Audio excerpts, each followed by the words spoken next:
शिर्डी लोकसभा मतदारसंघातील निवडणुकीत बहुजन समाज पार्टीचे उमेदवार माजी शिक्षक संचालक रामचंद्र जाधव यांनी प्रचारात आघाडी घेताना दिसतायत। नेवासा येथे संत ज्ञानेश्वरांच्या पैज खांबाचे दर्शन घेऊन बीएसपी उमेदवार रामचंद्र यांच्या सुरू असलेल्या मतदारांच्या भेटीगाठी या दरम्यान जनतेचा उत्स्फूर्त प्रतिसाद मिळतोय। या निवडणुकीत जनता माझ्या पाठीशी असल्याने माझा विजय निश्चित असल्याचा विश्वास बहुजन समाज पार्टीचे उमेदवार रामचंद्र जाधव यांनी व्यक्त केला आहे।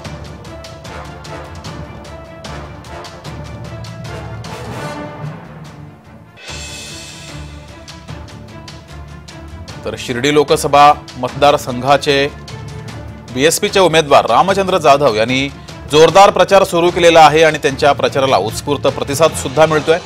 यावेळेस जाधव यांनी माझा विजय निश्चित आहे असं म्हटलंय।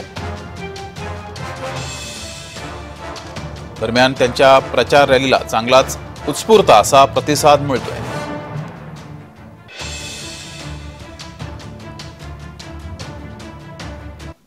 मतदारसंघामध्ये मी या ठिकाणी प्रचारासाठी फिरत आहे। मी बहुजन समाज पार्टीचा उमेदवार आहे।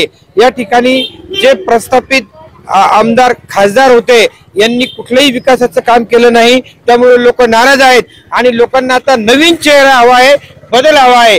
मी प्रचारात फिरतोय, जनतेशी बोलतोय, भेटीगाठी घेतोय।